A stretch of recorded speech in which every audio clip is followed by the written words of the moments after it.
Fishermen were shocked to discover that the fish they hauled up today were twitching like they'd been on some kind of crazy energy boost, but when they took a closer look, they realized it was because there was a legendary merman hiding inside.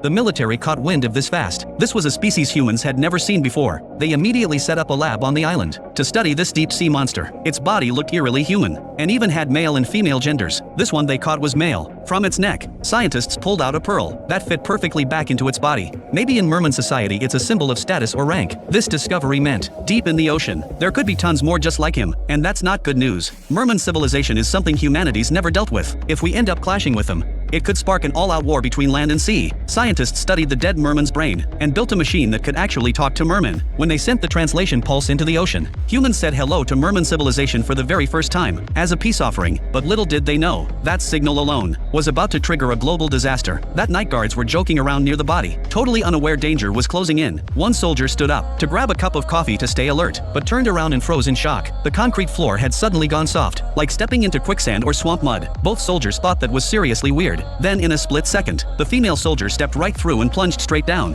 Her partner rushed to help, but the ground really had turned into quicksand, swallowing them both whole. Just as he was about to grab his teammate, something deep in the muck yanked her under again. The guy grabbed his radio to call for backup, but all he heard from base was static and noise. His signal was being jammed. In an instant he got dragged under too. Then a merman emerged from the sludge and took the dead merman's body. Alarms blared. All backup rushed to the lab, but when they arrived, they were stunned to find both soldiers and the merman corpse had vanished, like ghosts gone without a trace. But Matt noticed something odd. A broken stool stuck out from the edge. He yanked it up and saw it had somehow sunk into the ground. The commander tried calling the missing soldiers' radios, but the voices came from underground, even though it sounded insane. They started digging into the dirt beneath their feet, and sure enough, both soldiers were embedded right in the ground. Oh crap, looks like the merman civilization wants war. Then suddenly, alarms went off across the entire island. The ocean surface churned violently. When the tide pulled back, a merman ambassador appeared, just one of them, which probably meant they weren't looking to start a fight yet. The commander ordered everyone to stand down. The merman began emitting strange sound waves, and scientists instantly translated his message.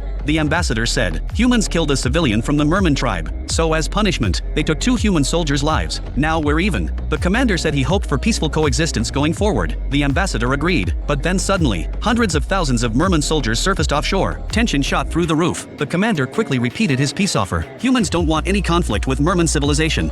The ambassador nodded again, but added the commander didn't speak for all of humanity. They needed to talk to the entire human race to make sure peace was truly mutual. Before the commander could process that, his phone buzzed with an emergency alert, because right then, all over the world, merman representatives were emerging from every body of water, from the southern hemisphere to the northern hemisphere. Merman troops appeared simultaneously, surrounding every coastal city on Earth. Their speed and coordination proved one thing: their tech level might be thousands of years ahead of ours. To negotiate peace with them, humanity scrambled to form a global alliance. Led by the UK, the first country to discover the merman, they built a special facility to meet face-to-face with merman leaders. But when the merman delegates walked in, everyone's jaws dropped. The highest-ranking mermen looked almost exactly like humans.